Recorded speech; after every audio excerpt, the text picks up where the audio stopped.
Nunca tuvo miedo a la muerte, solo a irse sin haber sido creída, y eso ya estaba saldado. En diciembre, Cristina volvió por sorpresa. No podía dejar el año terminar sin volver aquí, dijo. Pasó 2 días enteros con su madre. No hablaron mucho, pero se sentaban juntas, compartían sopa, veían las noticias. Una tarde, Cristina sacó una libreta y se la tendió. «Es para ti, para que sigas escribiendo». Inés sonrió. «Ya no tengo mucho que contar». Cristina negó con la cabeza.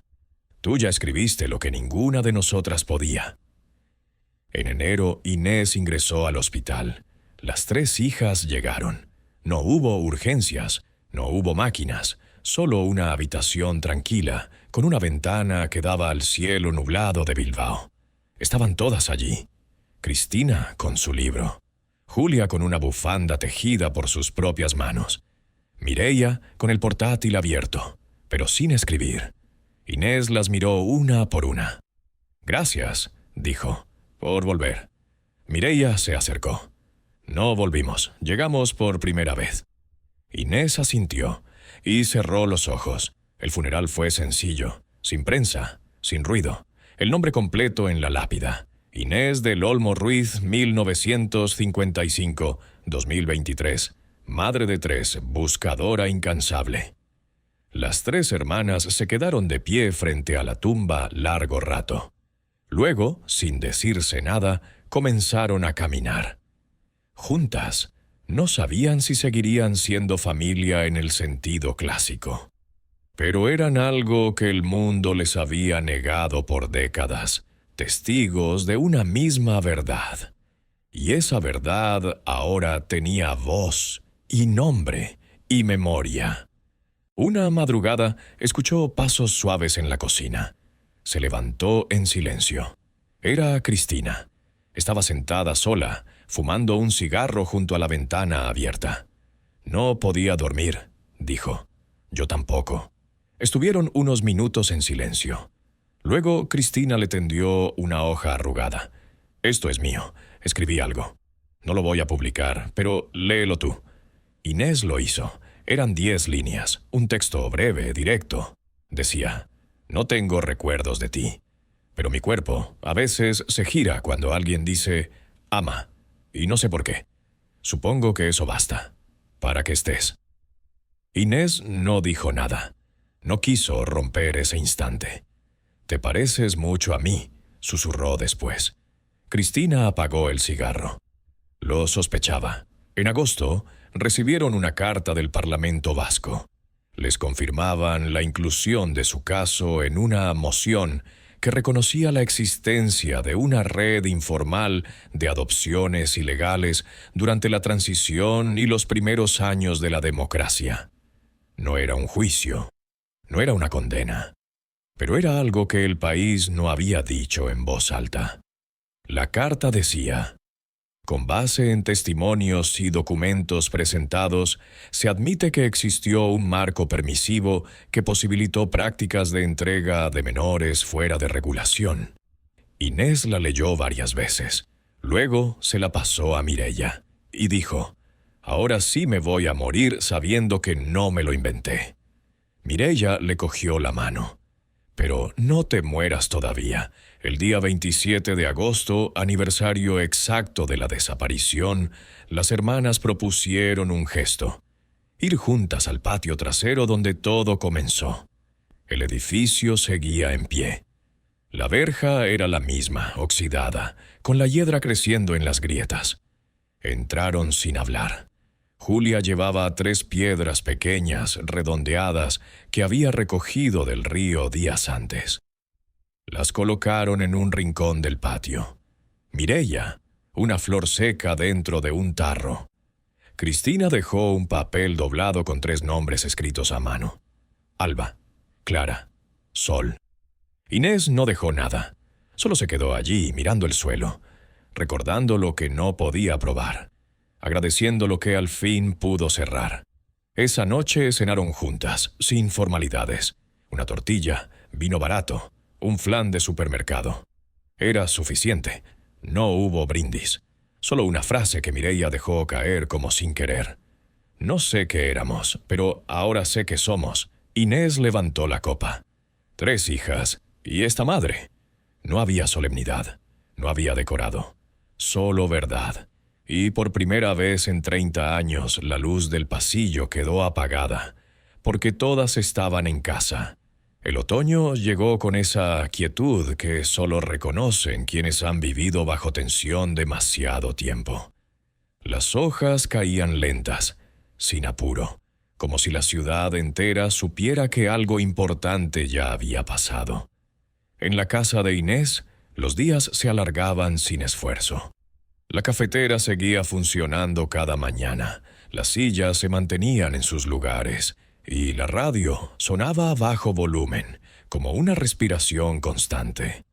Las hermanas volvieron a sus vidas, no porque quisieran alejarse, sino porque ya no necesitaban quedarse. Julia regresó a Suiza, pero antes dejó una copia de su llave en el cajón de la entrada. Mireia se instaló en un piso de alquiler a pocas manzanas de la casa, sin dar explicaciones. Cristina volvió a Zaragoza, sin promesas, pero con la mirada menos cerrada. Inés se quedó sola, pero no como antes. Ahora la soledad tenía forma. Peso. Historia. En octubre llegó una notificación oficial. El caso 174-82 sería incorporado como antecedente en la propuesta de ley de reconocimiento a víctimas de sustracción forzada de menores. No incluía indemnizaciones, no prometía justicia retroactiva, pero garantizaba memoria. El nombre de Inés del Olmo y sus 3 hijas aparecerían, por fin, en un documento público. Asier se lo leyó en voz alta. Inés escuchaba con los ojos cerrados, como si cada palabra fuera una nota de música antigua. Cuando terminó, dijo: «Me basta». El abogado la miró. «¿Segura?» «Sí, porque ahora existe un lugar donde esto no va a desaparecer cuando yo me vaya». En noviembre, Mireia le propuso algo inesperado: grabar un testimonio en vídeo. Para archivarlo, para el futuro, para cuando ya no estemos. Inés dudó. No le gustaban las cámaras, no le gustaba verse. «No tienes que hablar si no quieres», dijo Mireia.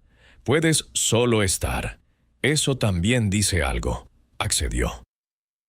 El día de la grabación se sentó frente a la ventana, con una luz tenue detrás. No dijo nada durante los primeros minutos. Luego, con voz baja, empezó a narrar. «Me llamo Inés del Olmo. Soy madre de Alba, Clara y Sol. Nacieron en 1981. Las perdí en 1982. Las encontré 30 años después. No porque alguien me ayudara, sino porque no me rendí». Luego se quedó en silencio. La cámara siguió grabando. Ese fue su testimonio. La salud de Inés comenzó a deteriorarse ese mismo invierno. No de forma drástica, sino como una vela que se va apagando sin que nadie sople. Los médicos hablaban de desgaste, de tensión acumulada, de sistema inmune colapsado. Ella lo sabía, lo aceptaba. Un día salieron al mercado del Ensanche. Era la primera vez que Inés caminaba junto a una de sus hijas en público. La gente no lo sabía, nadie se detenía. Pero ella sí. Sabía que lo que estaba ocurriendo era un acto radical de reparación. Una madre que camina al lado de su hija perdida, como si el mundo les debiera cada paso. En uno de los puestos, una mujer mayor se le acercó. Le preguntó si esa era su nieta.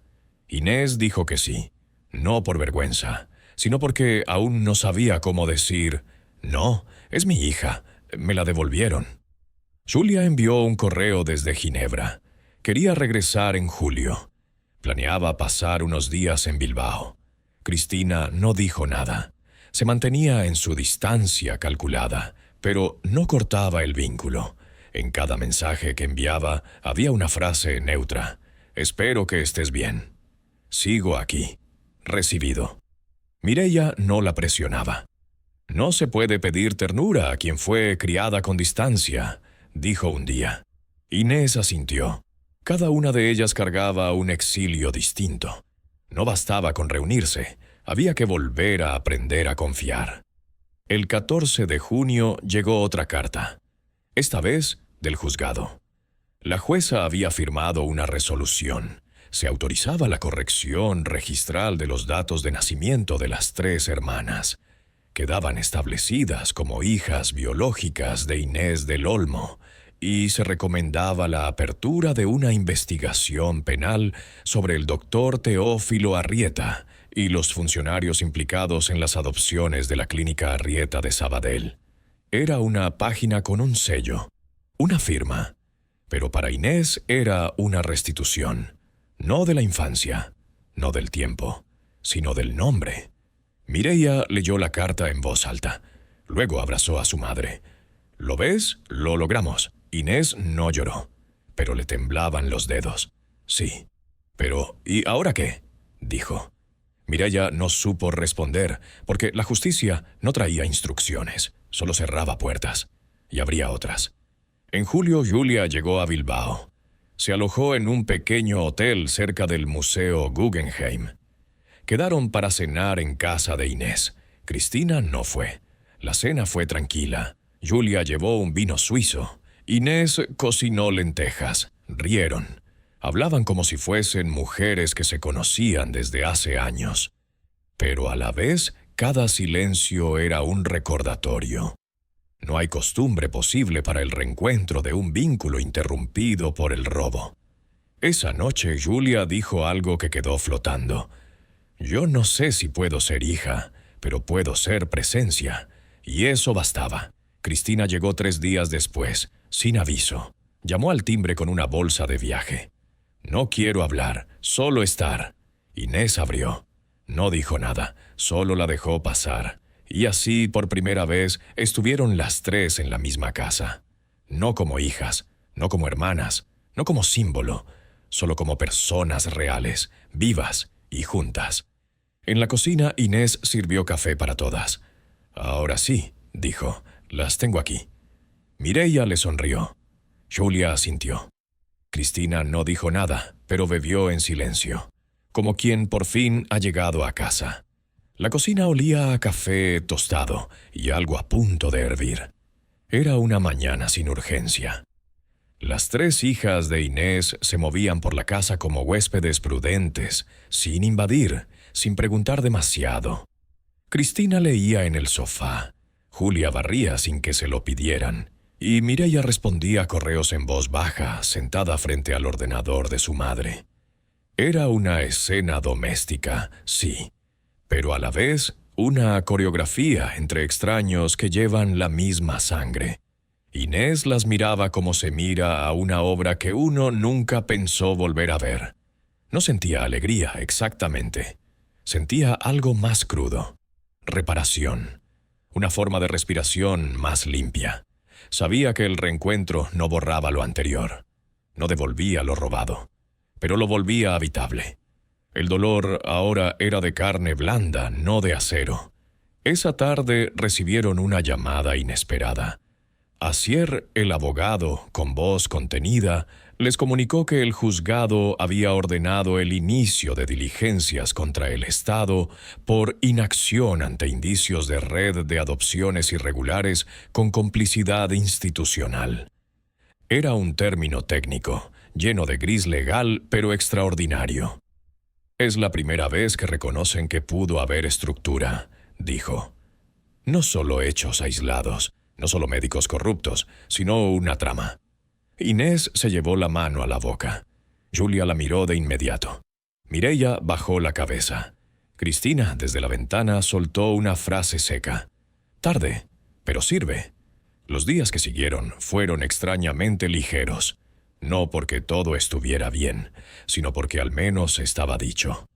Las hermanas comenzaron a planear un viaje juntas. No para hacer familia, sino para mirar hacia otro lado. Barcelona, tal vez, o Portugal. Inés no preguntaba. Solo les escuchaba hablar, riéndose por primera vez sin culpa, con una complicidad aún infantil, pero ya real. Por las noches la casa se llenaba de sonidos, risas de pasillo, cajones que se abrían, la cafetera a medianoche. Inés se quedaba en la cama, escuchándolas. No intervenía. Era suficiente con saberlas allí. No para cambiar sus apellidos, al menos no todavía, sino para establecer oficialmente que las partidas de nacimiento eran falsas. El abogado presentó la documentación ante el registro civil, junto con las pruebas genéticas, los testimonios y la carta hallada por Cristina. Esto no asegura nada, advirtió, pero si nos lo rechazan, iremos más arriba. Las hermanas firmaron en silencio, una detrás de otra, el mismo gesto, la misma atención. Pocos días después, un periodista de un medio nacional contactó a Mireia. Había oído rumores de que 3 mujeres con el mismo ADN estaban pidiendo la reapertura de un caso cerrado desde hacía 30 años. Quería una entrevista, una exclusiva, una historia de impacto. Ella se lo contó a sus hermanas. Ninguna aceptó. «No somos espectáculo», dijo Julia. «No queremos audiencia», añadió Cristina. «Queremos verdad». Pero Raúl, el periodista, insistió. Envió un correo largo, detallado, respetuoso. Dijo que no buscaba morbo, que tenía acceso a archivos de la clínica, que había trabajado antes en casos similares. Finalmente, Mireia accedió a encontrarse con él, a solas, en una cafetería discreta del casco viejo. Lo escuchó hablar durante 1 hora. Le mostró fragmentos de expedientes. Uno de ellos tenía una lista mecanografiada con iniciales S1, S2, S3, junto a cada una ciudad: Barcelona, Zaragoza, Ginebra. ¿Cómo conseguiste esto? Un antiguo administrativo. Guardó copias por miedo. Me las dio cuando supo que había sobrevivido al cáncer. Mireia lo fotografió todo. Luego se levantó y se fue sin prometer nada. Pero esa noche, en casa de Inés, extendió los papeles sobre la mesa. Las 3 miraron los documentos sin hablar. Era todo: la confirmación, el plan, los nombres. A la semana siguiente, la jueza que llevaba el caso citó a Inés. Quería escucharla directamente. Fue sola, declaró durante más de 2 horas, con voz firme, clara, sin teatralidad. Cuando terminó, la jueza, una mujer joven de rostro adusto, se quedó en silencio un momento y luego dijo: «Este país aún no ha aprendido a llorar a sus desaparecidos». Inés no supo si era una crítica o una confesión, pero esa noche, al volver a casa, sacó su libreta y escribió una frase: «Ahora ya no soy una madre que perdió hijas, soy una madre que fue despojada». Cristina volvió a Zaragoza, Julia a Suiza. Mireia se quedó unos días más. Durante una de las caminatas por la ría, Inés le preguntó: «¿Tú me perdonas?». Mireia tardó en responder: «No tengo que perdonarte nada. No eras tú la que falló. Fue el mundo». Y en ese momento, Inés supo que, aunque aún faltaba justicia, ya no estaban en la oscuridad.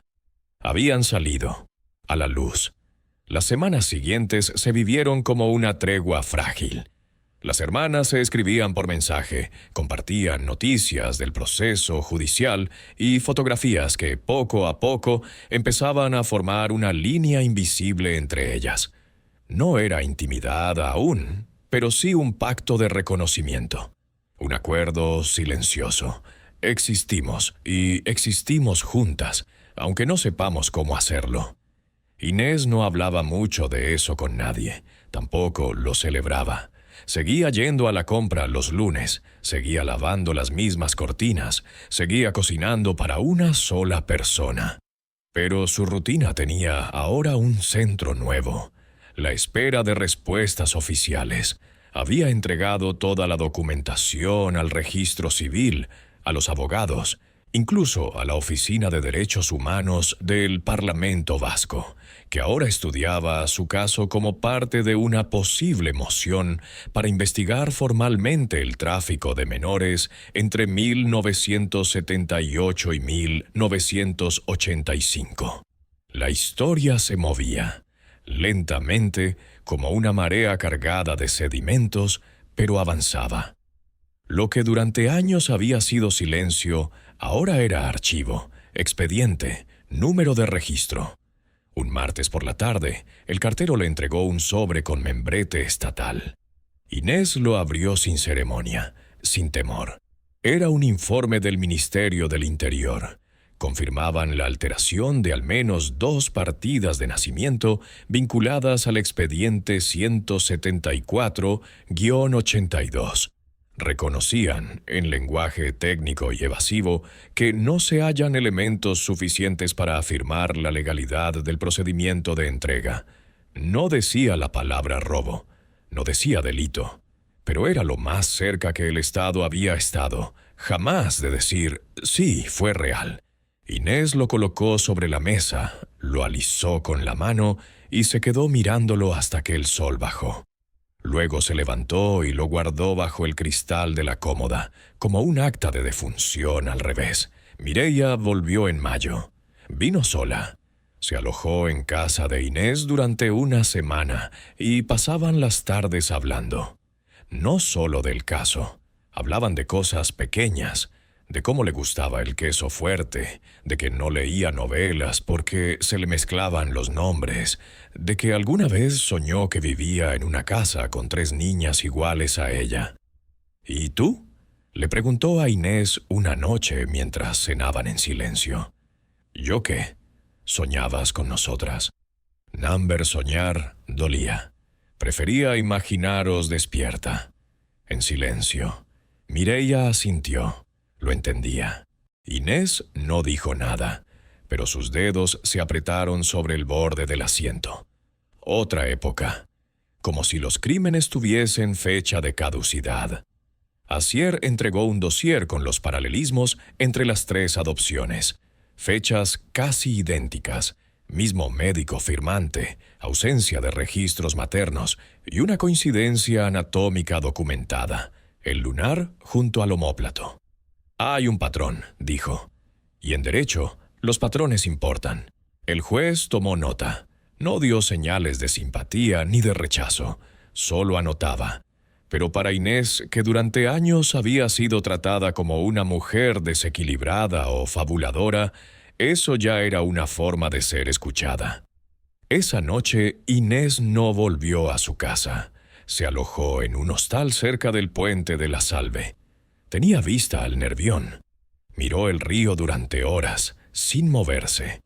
Pensó en sus hijas, dónde dormirían, con quién hablarían, si usarían otro idioma para soñar.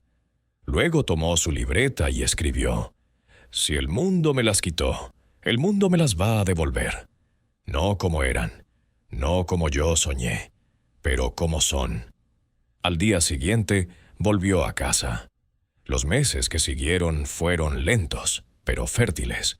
Mireia y Julia comenzaron a verse con más frecuencia. Compartían fotografías, fragmentos de recuerdos.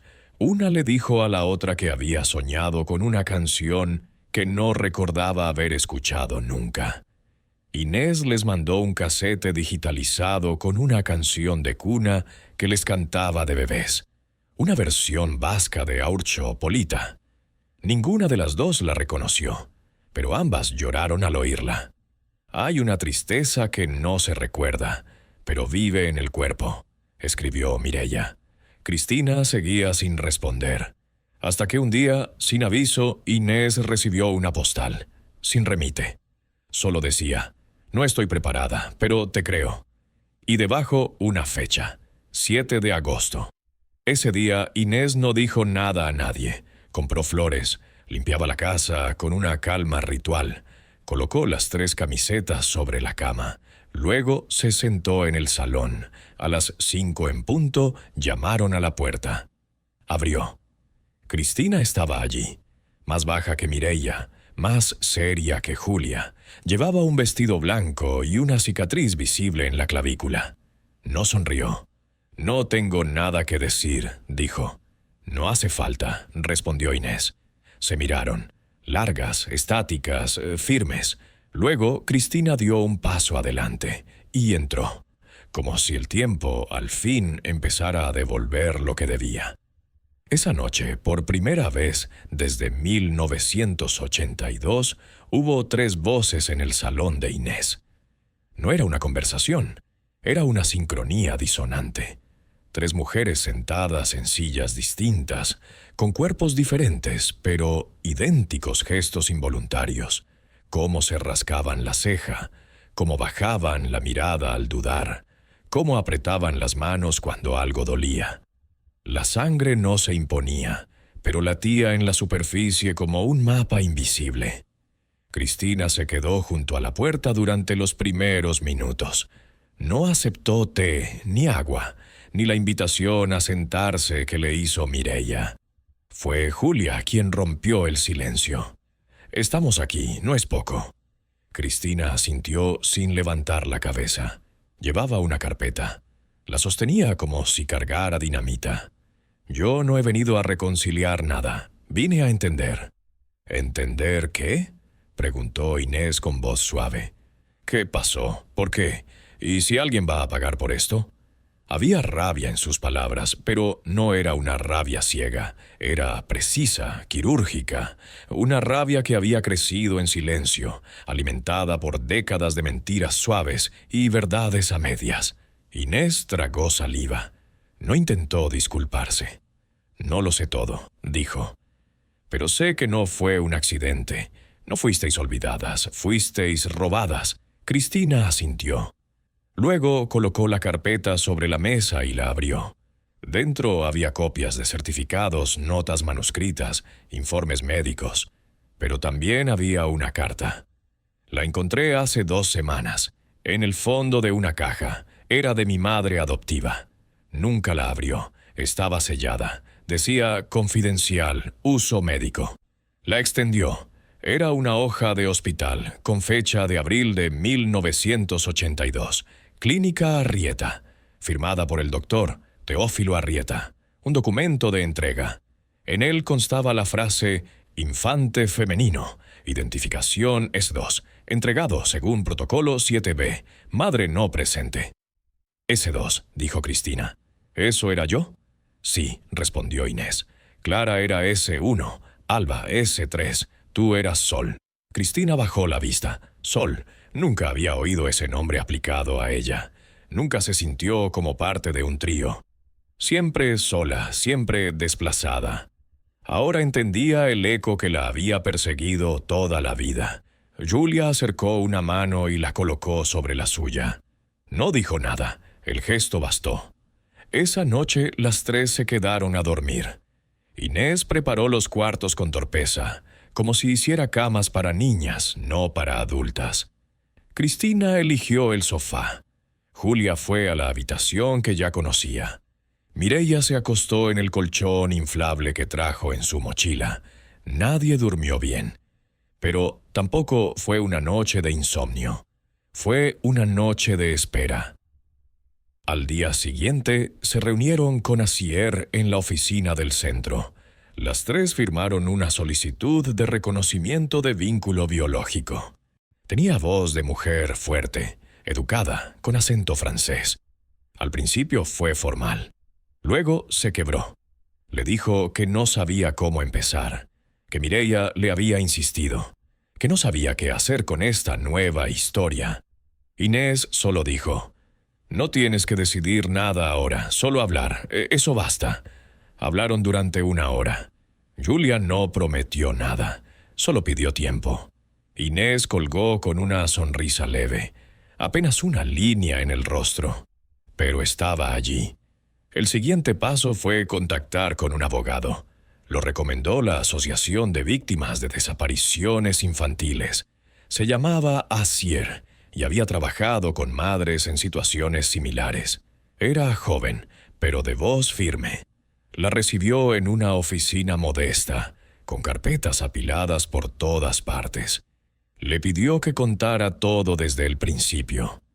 Inés habló durante 2 horas, sin interrupciones. Luego mostró las pruebas, la hoja con la mención médica, la correspondencia con Mireia, las partidas alteradas, los recortes. Asier asentía, tomaba notas. «Podemos presentar una demanda civil», dijo, «pero el proceso será lento. No será fácil probar responsabilidad directa, pero podemos mover el caso, sacarlo del archivo. Y eso ya es un paso enorme». «No quiero dinero», dijo ella. «Lo sé, esto no va de eso». Antes de irse, le entregó un documento con la solicitud oficial de reapertura del expediente 174-82. Lo firmó sin temblar. Volvió a casa con el corazón más pesado, pero los pasos más firmes. Al llegar, entró directamente al cuarto de las niñas. Abrió la caja de botones. Sacó el sobre de Mireia. Lo colocó junto a las camisetas. Luego sacó un papel en blanco. Escribió con trazo lento: «Ahora sí os voy a encontrar, a todas». Y lo dejó dentro de la caja con las demás cosas. No como una promesa, sino como una orden que el mundo ya no podría ignorar. La reapertura del expediente no fue una victoria inmediata, pero sí un terremoto silencioso. La notificación llegó un martes por la mañana.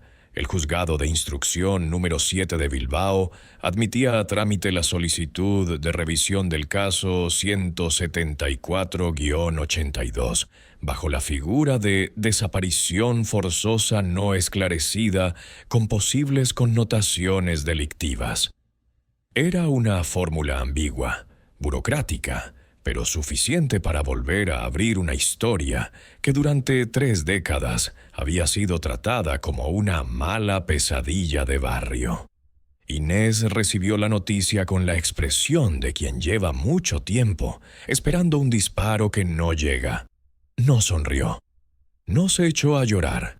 Simplemente colgó el teléfono, se sentó en la silla del salón y se quedó mirando la mancha de humedad en el techo como si en ella pudiera leerse el futuro. Asier, el abogado, la visitó al día siguiente con un portafolio repleto de nuevos papeles. Le explicó que el juez había solicitado un informe al Ministerio de Sanidad sobre la actividad de la Clínica Arrieta entre 1980 y 1984. También pidieron colaboración a los archivos diocesanos de Girona, donde supuestamente había actuado una red de adopciones encubiertas con participación de personal sanitario y religiosos. La estrategia era clara. No se trataba de buscar culpables individuales, sino de reconstruir la cadena de omisiones y silencios que había permitido lo imposible. «Vamos a empujar el caso hasta donde se pueda», dijo Asier, «y si lo archivan otra vez, al menos no será en silencio». Inés asintió. Ya no necesitaba garantías. Solo quería que el Estado, ese gigante que siempre había hablado en negativo con ella, escribiera al menos una vez su historia en voz afirmativa. En paralelo, Mireia mantenía un contacto casi diario. Le mandaba actualizaciones sobre Julia, que había comenzado una búsqueda por su cuenta. Había conseguido hablar con una antigua enfermera de la clínica donde fue registrada. La mujer, ya jubilada, había dicho una frase que se le quedó grabada. A veces venían con los bebés ya bañados, en mantas que no eran del hospital. Nos decían que no hiciéramos preguntas. Eso bastaba. No era una confesión, pero sí una grieta. Una que podía ensancharse. Cristina, la tercera hermana, seguía en silencio. Inés no insistía. Era como si intuyera que cuando llegara, si lo hacía, sería en sus propios términos, y ella la esperaría. Con la misma paciencia con la que había esperado durante 30 años a las otras 2. Un mes después, se celebró la primera audiencia. Fue una sesión cerrada, sin prensa. Inés entró al juzgado con el rostro sereno, vestida de negro, con un fular azul que había sido de su madre. Al otro lado del pasillo, dos funcionarios del antiguo Instituto de Adopciones del País Vasco, ahora jubilados, comparecían como testigos. Uno de ellos, un hombre de rostro amarillento y ojos que no miraban, declaró que los procesos de adopción en los años 80 eran opacos y que a veces los documentos se ajustaban para facilitar la entrega. ¿Ajustaban?, preguntó el juez. Bueno, para no perjudicar a las familias receptoras. Era otra época. La frase quedó flotando. Quiero encontrar a ese médico, a quien sea, aunque tenga que mover los archivos del infierno. Inés no supo qué decir. Admiraba la fuerza de aquella mujer que había parido sin saberlo. Su hija, su reflejo más valiente. Y si las otras no quieren venir, no importa, interrumpió Mireia. Yo ya estoy aquí. El último día, antes de marcharse, Mireia dejó un sobre la mesa. Es mi número, mi dirección y una copia de mi ADN, por si algún día hace falta. Inés lo tomó como si le entregaran un órgano vital. Volverás, ¿no? Claro, pero ahora necesito tiempo. Yo también tengo que ordenar todo esto. Se abrazaron, no como madre e hija, no todavía. Más bien como dos supervivientes del mismo derrumbe. Mireia se fue sin mirar atrás. Inés se quedó de pie en el pasillo. Luego entró en el cuarto. Sacó 3 camisetas pequeñas del cajón, las puso sobre la cama y se sentó, esperando, no por fantasía, sino por certeza, porque ahora sabía que no estaba loca, que no lo había imaginado, que la niebla comenzaba al fin a disiparse.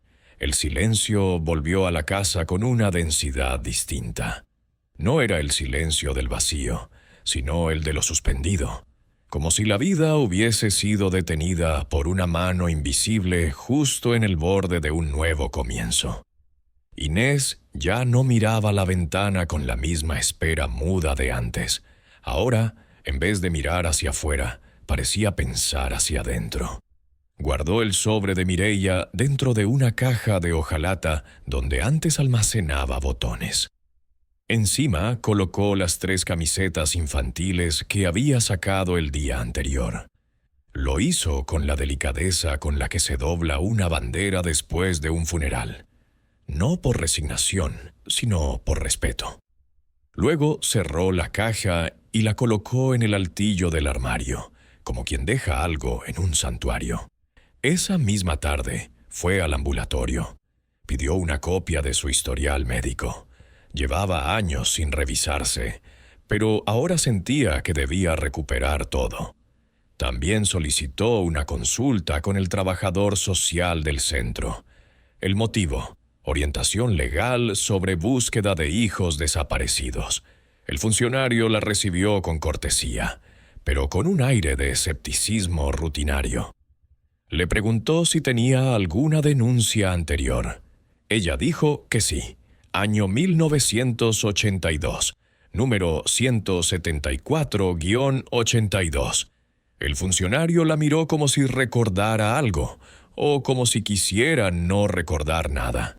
Prometió buscar el expediente. 2 días después, Inés recibió una llamada. El archivo original estaba incompleto. Faltaban páginas, pero aún existía una copia microfilmada en los archivos del Ministerio del Interior.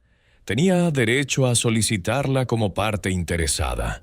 El proceso tardaría, tal vez meses. Ella asintió como si ya lo esperara.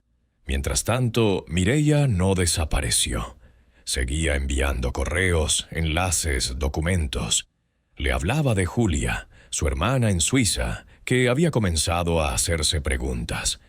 Había encontrado en casa de su madre adoptiva una caja con cartas sin remitente, una de ellas con recortes del caso de Bilbao. No había pruebas, pero era demasiado preciso como para ser casualidad. «Está empezando a aceptar la idea», escribió Mireia. Está asustada, pero quiere saber. Inés le contestaba con frases cortas, pero leía cada palabra como si fuera una chispa en la oscuridad. ¿Y Cristina?, preguntó una vez. No quiere, no por ahora. Inés lo entendía. Sabía que cada persona tiene su propio ritmo para romper una mentira fundacional. No todos quieren mirar atrás. No todos pueden. En abril recibió una carta. El remite era su propio nombre. Dentro, una fotocopia que Mireia le había enviado por correo certificado. Una hoja arrancada de una libreta antigua. El papel estaba amarillento, escrito con tinta azul. Era un fragmento del expediente de adopción de Julia. Lo que decía era sencillo, brutal, implacable. Infante femenino, sin filiación materna, entregada en el marco de procedimiento privado autorizado por la dirección médica. Procedencia: Bilbao. Fecha estimada de nacimiento: abril de 1982. Inés no pudo respirar durante varios segundos. Se aferró al borde de la mesa, temblando. Luego se sentó y por primera vez en mucho tiempo lloró con voz. No como una madre desesperada, sino como una testigo que después de 30 años tiene en la mano la confirmación de que lo que todos negaban era real. Con esa hoja fue al archivo del ayuntamiento. La funcionaria de turno, joven, con gafas redondas y expresión metódica, la atendió con diligencia. Escaneó la hoja, buscó en el sistema. No aparecía registro alguno con ese texto. No en los libros oficiales. No en los registros civiles. Esto no fue tramitado por aquí, dijo. Probablemente pasó por vía médica. Hay registros que se movían entre clínicas privadas y órdenes religiosas. Era común en esa época. ¿Común? La palabra le golpeó como una bofetada. Sí, bueno, habitual, mejor dicho. Hubo muchos casos similares. La empleada se corrigió, incómoda, pero Inés ya no escuchaba. Días después recibió una llamada inesperada. Era Julia. Mireia viajó a Bilbao. Se encontraron en la estación de Abando. Inés esperó sentada, con un ramo de flores secas en las manos. No supo por qué lo llevaba. Tal vez porque no sabía qué otra cosa ofrecerle. Mireia bajó del tren con paso firme, una mochila al hombro y una bufanda gris. Al verla, Inés se levantó. No hubo abrazo, solo un cruce de miradas que duró más de lo que dicta la cortesía. «Hola», dijo Mireia. «Hola, hija», dijo Inés con una voz que no le reconoció. Caminaron en silencio por las calles del centro. Entraron en un bar. Café para Inés, té para Mireia. No hablaron del pasado de inmediato. Primero se preguntaron por lo pequeño, el clima, los trenes, el ruido. Luego, sin transición, Mireia dijo: «No sé si soy clara, pero algo dentro de mí se calma al verte». Inés no respondió, solo asintió, como si todo ya estuviera dicho. Esa noche Mireia durmió en la habitación donde antes estaban las 3 cunas. No pidió cambiar nada. No encendió la televisión. Solo pidió una manta. Inés la observó desde la puerta, sin entrar. La vio dormir del lado izquierdo. Y comprendió algo devastador y hermoso a la vez. Que incluso cuando el mundo las arrancó de ella, algo en ellas quedó intacto. Algo había sobrevivido. La mañana siguiente amaneció nublada, pero sin frío. Inés se despertó antes del amanecer. Llevaba años sin dormir más de 4 horas seguidas, pero esa noche había logrado descansar sin sobresaltos. Se levantó en silencio, preparó café, tostó 2 rebanadas de pan y se sentó en la mesa, mirando la puerta cerrada del cuarto que hasta ayer había sido un mausoleo. Ahora, con Mireia adentro, parecía un espacio vivo, respirando otra vez. A las 8:30, la joven salió en pijama y calcetines. Tenía los ojos hinchados, pero no de llanto. Era el rostro de alguien que había soñado demasiado y recordaba demasiado poco. ¿Has dormido bien?, preguntó Inés. Mireia asintió. Se sentaron. Comieron en silencio. El desayuno era más un rito que una necesidad. No hablaban de lo obvio. Aún no. Fue después del segundo café que Mireia, sin levantar la voz, dijo: «Mi madre adoptiva murió hace 5 años. Nunca me dijo nada. Decía que nací en un hospital de Barcelona, que me entregaron recién lavada. Ni una foto, ni una prueba. Todo siempre muy limpio. Demasiado. ¿Y tu padre? No era mi padre, era su pareja. Nunca quiso tenerme. Se fue cuando tenía 6 años. No supe más». Inés la escuchó sin interrumpir, como si cada palabra necesitara espacio para posarse. Cuando tenía 14, encontré un sobre con una partida de nacimiento. Sin nombre de madre. Solo el mío, y un hospital que ya no existe. Me quedé con eso, hasta que conocí a Julia en la universidad. Éramos como gotas de agua. Mismo lunar, mismo pulso. Y luego, Cristina. Fue ella la que se negó. No quiere saber nada. Inés cerró los ojos un momento. Clara, Sol, Alba. Los nombres flotaban, pero no encontraba cuál era cuál. Mireia era Clara, lo sabía, pero las otras dos seguían siendo imágenes congeladas. No tenía voz para ellas. No todavía. ¿Las viste juntas alguna vez?, preguntó, como si necesitara comprobar algo. Una vez, las 3. Teníamos 27. Fue raro. No sabíamos cómo hablarnos. Era como verse en 3 espejos deformados. Pasaron el día recorriendo Bilbao. Fueron a la ría, al Casco Viejo, al parque de Doña Casilda. Inés caminaba con pasos pequeños, pero constantes. Mireia la miraba a menudo, como queriendo encontrar en su perfil la raíz de algo que aún no encajaba. Al llegar al barrio, Inés le mostró la entrada al patio donde todo había ocurrido. La puerta de hierro oxidado, la rampa de cemento, la sombra de una higuera que ya no estaba. «Aquí fue», dijo. Mireia se detuvo. Miró alrededor, luego se acuclilló, tocó el suelo con los dedos. No dijo nada. Subieron. En el salón, Inés sacó una caja de cartón. Dentro, los objetos de entonces.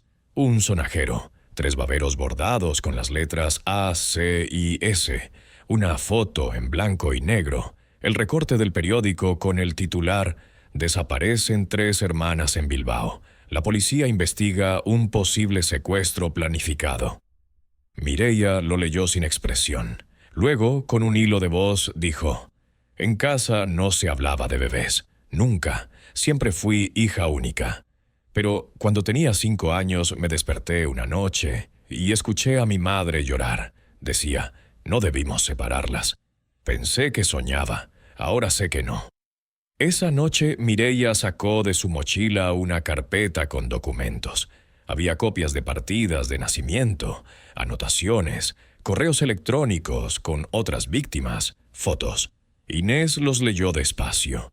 Su pulso se aceleraba con cada hoja.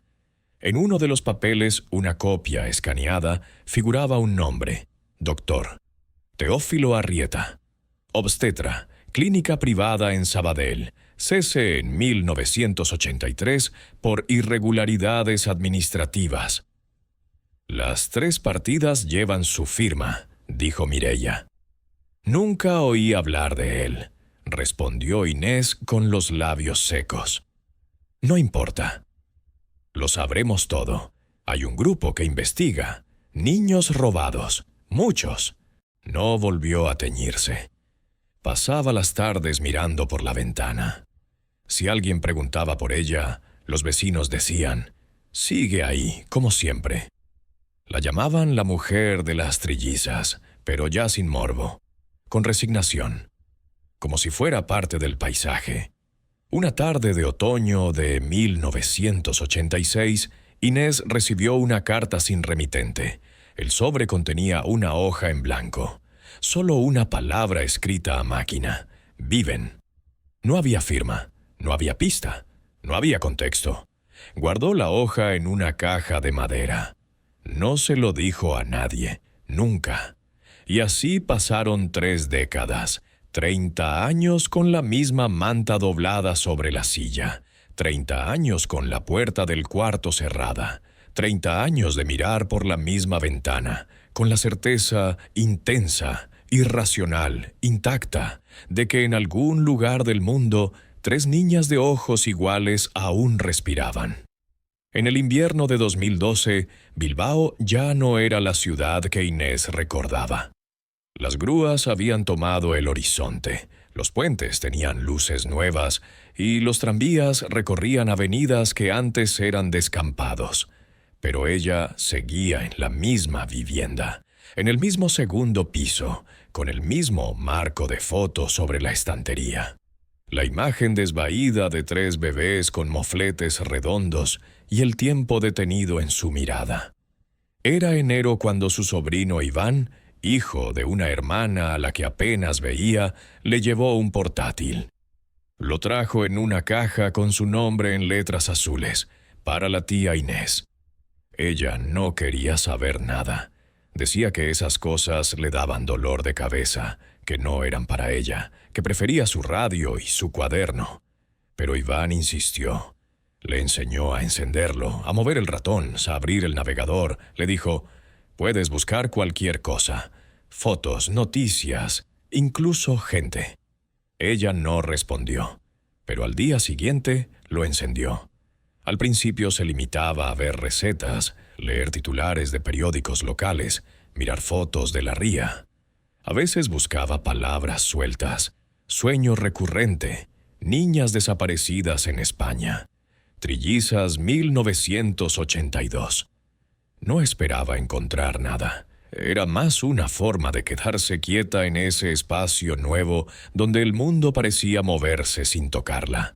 Hasta que, una noche de marzo, entró en una web de genealogía. No recordaba cómo había llegado allí. Una plataforma sencilla, con campos para fechas, nombres, lugar de nacimiento. La página tenía algo casi terapéutico. Inés escribió, Clara del Olmo, nacida en Bilbao. 1981 o 1982. Luego añadió los nombres de Alba y Sol, aunque dudó un segundo antes de escribirlos. Pulsó guardar. Se fue a dormir. La mañana siguiente, al encender el ordenador, había un mensaje. Era de una mujer joven que escribía desde Girona. Se llamaba Mireia, tenía 30 años y decía estar buscando a su madre biológica. Afirmaba haber sido adoptada legalmente en Barcelona en 1982, pero que su partida de nacimiento tenía irregularidades. Decía que había descubierto por casualidad que tenía 2 hermanas idénticas. Una vivía en Suiza, la otra en Zaragoza. Las 3 habían sido adoptadas por separado, con nombres distintos, pero en todas había un mismo detalle. La fecha de nacimiento rondaba abril del 82 y todas compartían el mismo rasgo. Un pequeño lunar junto al omóplato derecho. Inés sintió un nudo que no era solo en el estómago. Era más profundo, más viejo, como si algo enterrado en su cuerpo despertara de golpe. Imprimió el mensaje, lo leyó 10 veces. Luego, sin saber por qué, fue hasta el cuarto de las niñas y abrió la puerta por primera vez en meses. Las cunas seguían allí. La pintura, descolorida, el papel pintado en la pared, agrietado. En un cajón encontró una de las libretas donde anotaba cosas cuando las niñas aún estaban con ella. En una página sin fecha había escrito: Clara, lunar marrón junto al omóplato. Albas, duerme del lado izquierdo. Sol, no le gusta el biberón caliente. Inés se sentó en la cama, respiró hondo y respondió el mensaje. Durante semanas intercambió correos con Mireia. La joven era directa, inteligente, metódica. Le pidió fotos antiguas. Inés escaneó lo poco que tenía y lo envió. En una de las imágenes Mireia señaló: ese lunar. Lo tengo yo. Exacto. La sangre le pareció a Inés algo secundario. No necesitaba pruebas. Era una certeza que se instaló en su cuerpo de golpe, como una verdad olvidada que vuelve a ocupar su sitio. Poco después, Mireia organizó una videollamada. Era la primera vez que Inés usaba la cámara. El rostro que apareció en pantalla era el de una mujer adulta, de pelo castaño y mirada firme. Pero debajo de todo, Inés vio lo que ningún otro ojo podía ver. La curva de su ceja izquierda, la forma del mentón, la mirada en diagonal cuando dudaba. Era clara. No podía explicarlo. Pero era... ¿Y tus hermanas?, preguntó. Mireia dudó. Una quiere saber, la otra número. Está enfadada. Dice que no quiere remover mierda. Inés no juzgó. Lo entendía demasiado bien. No todos quieren conocer su origen. Algunos temen lo que puede romper. Otros simplemente no pueden permitirse otro duelo. Ella, peor aún, temía que, si dormía, el mundo la convenciera de que sus hijas nunca habían estado allí. Pero ellas habían estado, y ahora no estaban. Y nadie sabía dónde el segundo día fue aún más cruel que el primero. La esperanza, esa criatura frágil que sobrevive a base de impulsos, comenzaba a mostrar signos de desgaste. Inés no había dormido, tampoco comido. Se negaba a salir de casa, pero no se movía del ventanal que daba al patio. Allí, con una bata prestada por su vecina Encarnación y una taza de café que no tocaba, miraba la manta doblada en el respaldo de una silla. Nadie se atrevía a guardarla. Tomás no hablaba. Recorrió media ciudad con los agentes, mostrando fotos de las niñas. La misma foto una y otra vez. Las tres sentadas en la cuna, con un peluche entre las piernas y el mismo gesto de sorpresa en los ojos. Los bares, las estaciones, los portales de edificios abandonados. Todo era registro. Todo era negativo. No se encontraba ni una huella, ni un testigo, ni una cámara que las hubiera captado saliendo por alguna calle. Era como si tres cuerpos hubieran desaparecido en una grieta invisible del mundo. La policía organizó una rueda de prensa en la comisaría central. El subinspector a cargo, un hombre calvo de mandíbula apretada llamado Larrinaga, dijo con voz firme: no se descarta ninguna hipótesis, pero se trabaja bajo la línea principal de sustracción con fines desconocidos. Las niñas podrían estar fuera del país. Esa frase cayó como plomo. ¿Fuera del país? ¿Cómo? ¿Cuándo? ¿Quién? ¿Por qué? La televisión repitió la frase durante todo el día. Los medios hablaban de el caso de las trillizas, como si fuera una historia de ficción. Algunos titulares incluían palabras como misterio, desaparición perfecta, secuestro planificado. Pero ningún titular podía explicar lo esencial, que una madre se había quedado sin tres hijas de un momento a otro, sin saber si estaban vivas o muertas. La investigación se intensificó.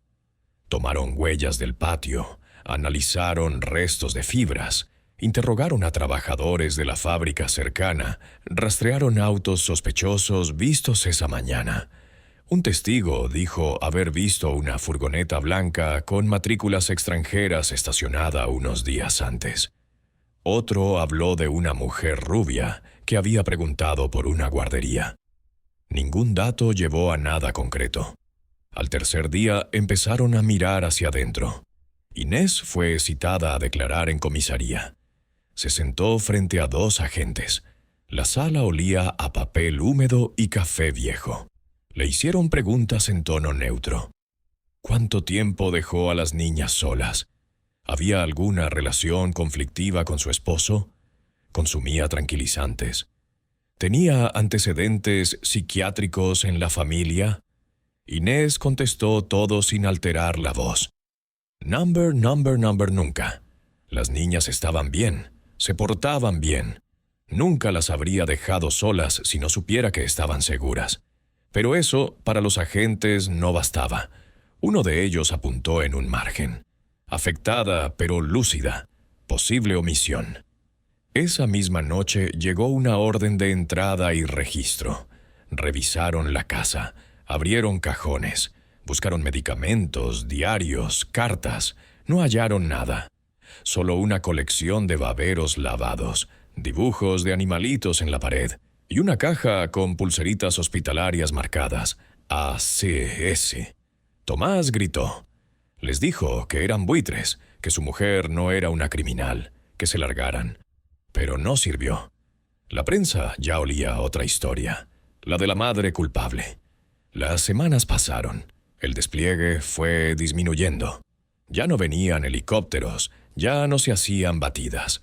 Solo quedaban los carteles pegados en farolas, cada vez más arrugados y sucios.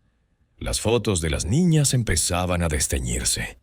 Tomás volvió al trabajo. Alguien tenía que pagar el alquiler.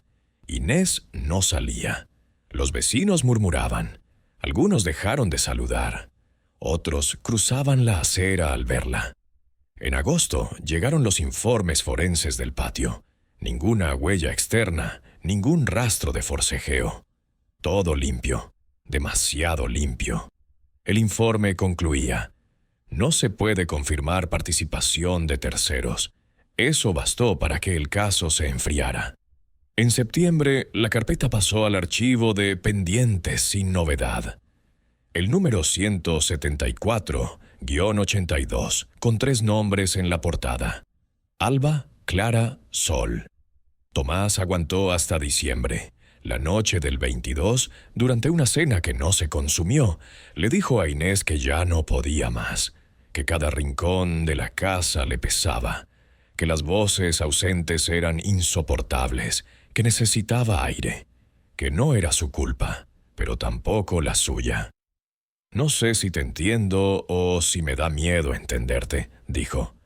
«Vete», fue lo único que Inés respondió, y se fue. A partir de entonces, el apartamento se convirtió en una cápsula del tiempo. Inés dejó las cunas tal como estaban, cerró la puerta del cuarto de las niñas con llave. Solo la abría los domingos, cuando ventilaba y sacaba el polvo. No cambió la decoración, no tiró ropa, no donó juguetes, nada se movía. Comenzó a vivir con lo mínimo: café, pan, tabaco. Se cortó el pelo ella misma. La mañana del 27 de abril de 1982 empezó con una claridad engañosa. El cielo sobre el barrio de Recalde, en Bilbao, tenía ese azul limpio que hace parecer que nada malo puede pasar. Inés del Olmo se despertó a las 6 en punto, como cada día desde que las niñas nacieron. 3 cafés, uno tras otro, sin leche ni azúcar. Luego, las tareas en cadena: cambiar pañales, preparar papillas, ordenar las botellas, llenar la bañera pequeña de plástico blanco que usaba en el salón. Las niñas, Alba, Clara y Sol, aún no sabían hablar, pero ya se hacían entender. Alba era la que lloraba más, Clara la que comía sin protestar, Sol la que dormía cuando quería, aunque todo temblara alrededor. Inés tenía 27 años y los brazos marcados de cargar hijas todo el día. Su marido, Tomás, trabajaba en una fábrica de transformadores eléctricos. Salía de casa a las 5 y no regresaba hasta el anochecer. En ese apartamento de 2 habitaciones, los días eran idénticos y el agotamiento tenía forma de rutina inviolable. Pero Inés no se quejaba. No todavía. Esa mañana, después de bañar a las niñas y vestirlas con ropa limpia, 3 camisetas de algodón blanco, 3 petos con dibujos de patitos, 3 pares de calcetines amarillos, las acomodó en el suelo del patio trasero, sobre una manta grande con dibujos. Allí se quedaban siempre, jugando con cubos y muñecos de goma, mientras ella colgaba la ropa. Era un patio interno, rodeado de muros bajos, con salida a una calle peatonal casi sin tráfico. Las vecinas colgaban allí también, y más de una vez le habían dejado alguna cesta de ropa cuando se le acumulaban las tareas. Aquel día no había nadie, solo ella, su tendedero de alambre, el silencio del edificio y el leve murmullo de una radio encendida en alguna parte. Colgó 2 sábanas, un pantalón, 3 bodys. Se giró. No oyó nada extraño. Pero al mirar de nuevo, el espacio donde estaban las niñas estaba vacío. La manta seguía extendida, con 2 muñecos y un sonajero. No había huellas, ni ropa caída, ni señales de tropiezo o huida. Nada. Un vacío puro. Un silencio que ya no era doméstico. Era otro tipo de silencio, más denso, como si algo se hubiese tragado el aire. Inés no gritó al principio. Corrió los pocos metros que la separaban del rincón.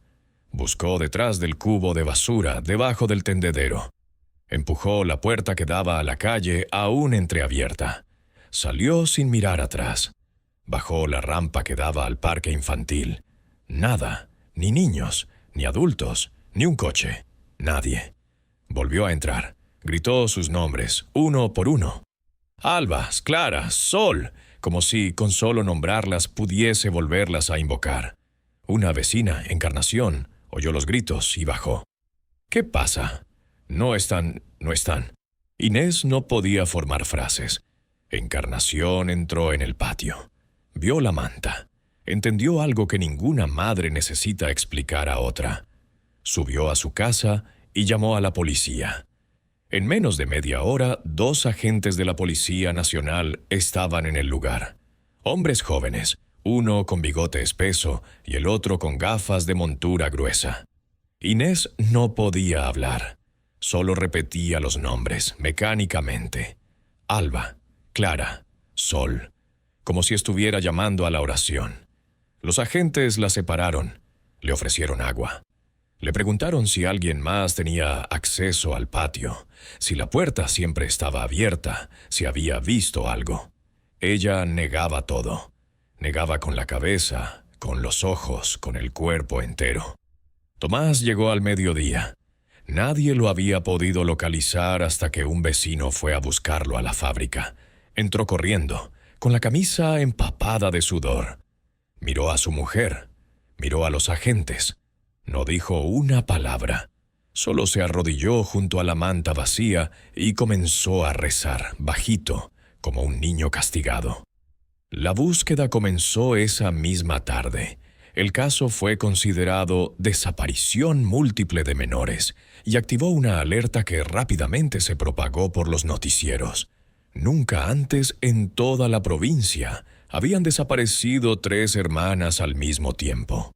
Perros rastreadores llegaron desde Vitoria. Helicópteros sobrevolaron la zona. Se interrogó a vecinos, se revisaron cubos de basura, sótanos, portales.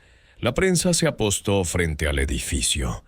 Las cámaras captaron a Inés con la mirada perdida, envuelta en una manta que alguien le prestó, hablando con las manos sin saber si alguien la escuchaba. El barrio se convirtió en un hervidero de hipótesis. Algunos hablaban de tráfico de niños, otros de algún ajuste de cuentas. No faltaron quienes insinuaron que los propios padres podían haberlas vendido. La policía mantenía abiertas todas las líneas de investigación, pero por dentro muchos ya empezaban a sospechar lo de siempre. La madre estaba sola. Nadie vio nada, nadie oyó nada. La noche cayó sobre Bilbao con una lluvia fina. En el patio, bajo una luz amarilla que parpadeaba, aún quedaba la manta. Inés se negaba a que la tocaran. Se sentó al lado. No quería dormir, no quería cerrar los ojos. Temía que, si lo hacía, al abrirlos, no recordaría sus rostros.